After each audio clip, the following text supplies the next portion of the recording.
Hey, what's up everyone, and welcome to the School of Personal Finance. In this video, we're going to talk all about financial planning. I'm going to share with you how I describe being a financial planner to other people. I'm also going to go through all the components of creating your own financial plan and help you understand why it is so important that no matter how rich you are, how poor you are, how much debt you have, the best thing that you could do for yourself is have your own financial plan. All right, let's get to it.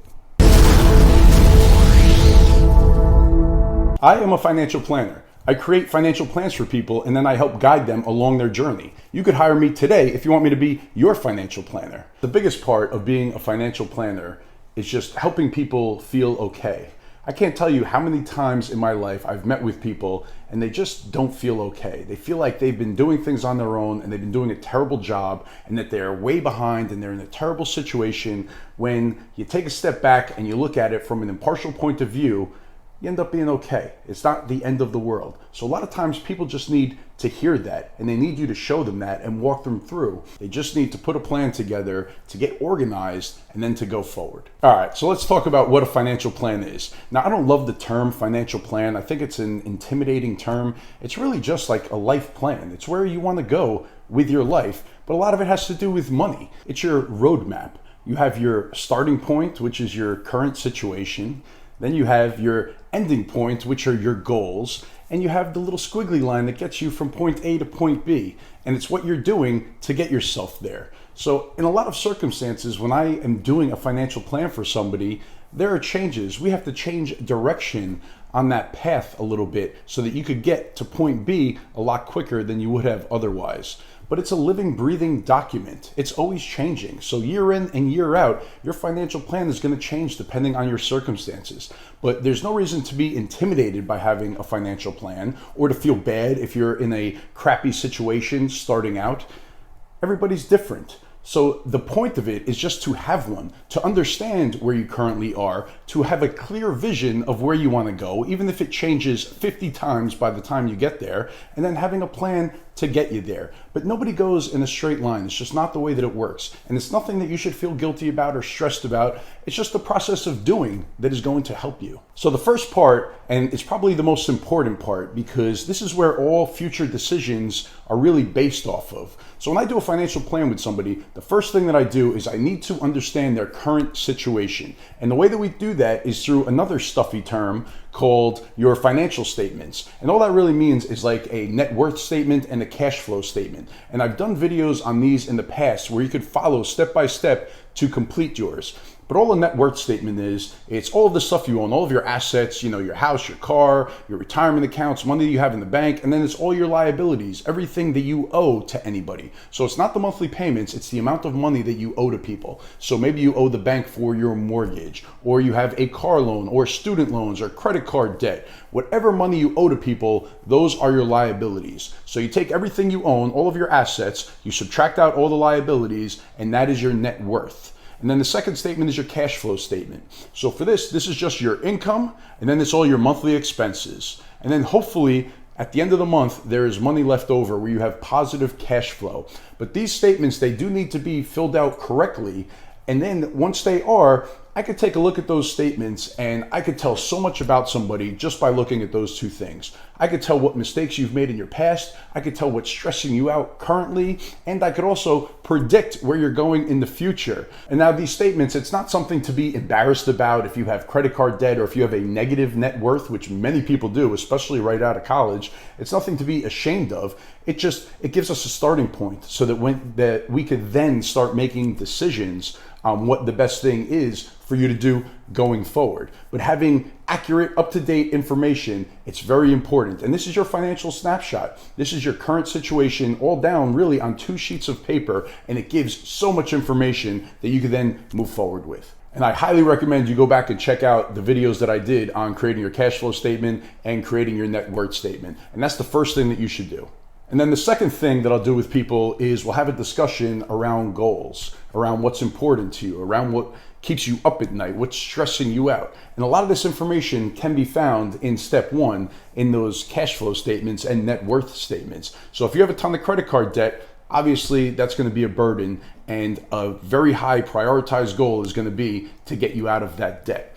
So step number 2 is talking about goals, short-term, mid-term, long-term, your dreams, your aspirations. And if you're doing this on your own, then you should write those things out. Like, I have a goal of retiring at 55 years old, or I have a goal of paying 100% of my kids' college tuition, or I have a goal of being debt-free in the next 5 years.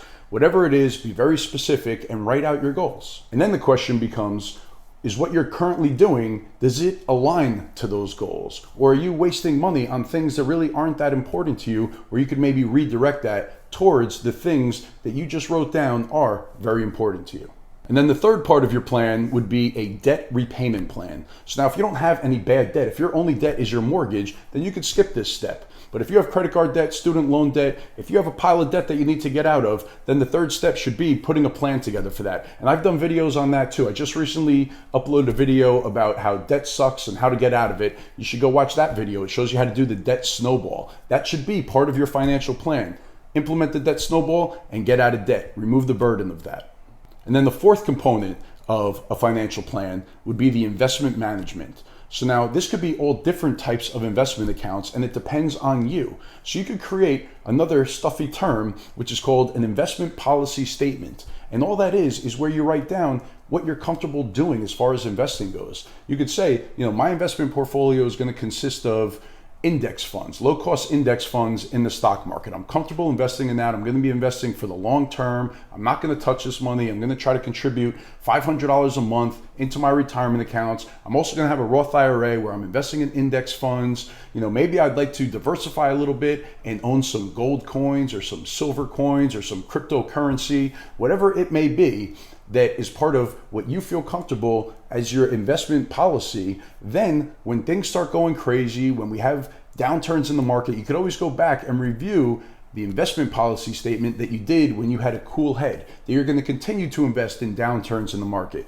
So basically, it's just a piece of paper where you write down how you plan to invest in your future and the way that you see it all playing out, so that it just keeps you grounded and you could go back and review it in times of uncertainty. And most people, when they think of a financial advisor or a financial planner, they think that everything is around that investment plan piece of it. But that's really only one spoke in the wheel. That's only one piece of a full financial plan. It's an important piece, and it is one that there is a lot of time spent on, but it is only one piece.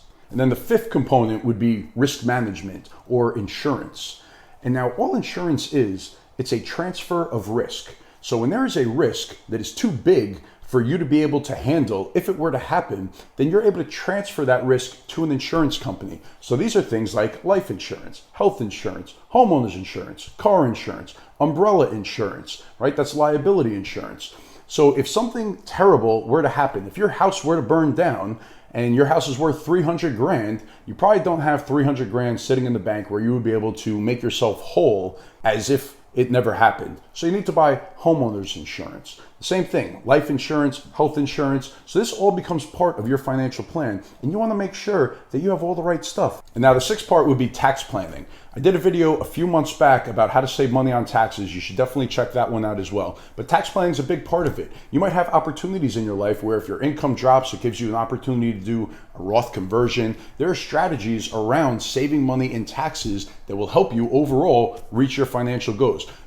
You don't want to pay more in taxes than you have to. And depending on your income, there are different ways that you could save and that you could save on taxes. So having a good tax advisor and doing tax planning, it's an important part of your overall financial plan. And then number 6 would be the college savings component. So I mentioned it a couple times already, but if you have children and one of your goals is to save for them to go to college, then there's specific ways that you could do that, and that is part of your financial plan. Maybe it involves opening 529 plans or Coverdell education, IRA accounts. There are different ways that you could save for your kids to go to college if that is a goal for you. And then the 8th part would be charitable giving. If being charitable and donating money, if that's important to you, there are certain strategies about the best way to do that. And that should be part of your overall plan, part of your budget, part of your cash flow. So it's got to be part of the entire picture when you're creating your own financial plan. And then number 9 is estate planning. Now this is another one of those intimidating terms, but all it really means is just planning if you die, unfortunately. If you have an unexpected or an untimely death, even if not, it's just you're planning for your death. And the way that you do that is through having a will, through a healthcare proxy if you were going to the hospital and you want to appoint somebody else to be able to make healthcare decisions for you, and also a power of attorney where somebody else could, sign checks on your behalf or do things signed for you if you're in a coma, if you're incapacitated, if you're not able to do it. And, this is an overlooked piece, but it's so important. Like, even if I just throw a couple scenarios out there, like, what if you're married? Let's look at me for an example. I'm married. I have 3 sisters. My wife has a brother. All 4, my parents and my wife's parents, everybody is still alive. And we have 3 kids. So if we didn't have a will and something happens to me and my wife, what happens to the kids? What if everybody wants my kids and everybody's going to fight over who gets it, and then the court would end up deciding?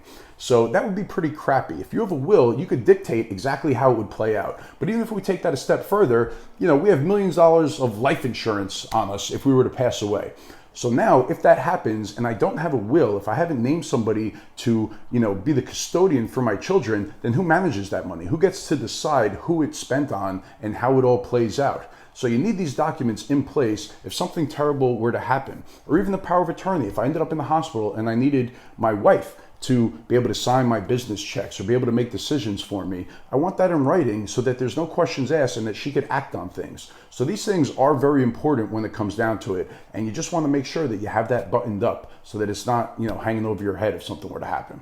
So now when you complete those 9 components of the financial plan, then you have your starting point. Now you've organized everything. It's forced you to do that. You've had to think about your goals, where you want to go in the future. You have to take a hard look at what you're currently doing and if it aligns with those goals. You've reviewed what kind of insurance you have, if it's the correct insurance, your estate plan, if you have your will done, your power of attorney, your healthcare proxy. You've done all of these things, all of your benefits through work. You're in a much better financial position than you were before you started this exercise. And it isn't that painful. And when you're done with it, you feel a sigh of relief. You feel much better that you're finally in the position where now you can move forward and you can start doing things the right way if you were doing them the wrong way in the past. Or you could just continue and maybe you realize that, I'm really on track and I'm doing awesome.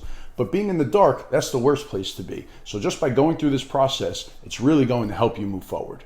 So what's the difference between a financial plan and financial planning? So a financial plan is what we just discussed. It's those 9 items that you have that create your plan specific to you, where you are, where you're going, how you're going to get there, your goals, your dreams. All of that is your financial plan. Financial planning are the updates, the changes, the situations, the circumstances, everything that's going on in your life. So like, for example, if I have a client who calls me up and said, I just got this big fat bonus at work. What should I do with it? That's financial planning. If I get a call that says my mother just passed away and I'm the executor of her estate, that's financial planning. There's a lot of things that need to be done. If a client calls me up and says, I'm pregnant, I'm about to have my 3rd child, we weren't expecting this, what do I need to do? That's financial planning. If I get a call saying, we decided that we want to move, we're going to move 12 months from now, what do I have to do? Financial planning. I lost my job, what should I do? Financial planning. I don't feel safe having my money in the stock market. I think that we're going to go into a deep recession. What should I do? So in all these different scenarios, this is where you would be doing financial planning, where you need to make changes, where something's happened that's different than what you initially planned for, and you need to adjust for it. But all major decisions, you need to go back and look at your financial plan.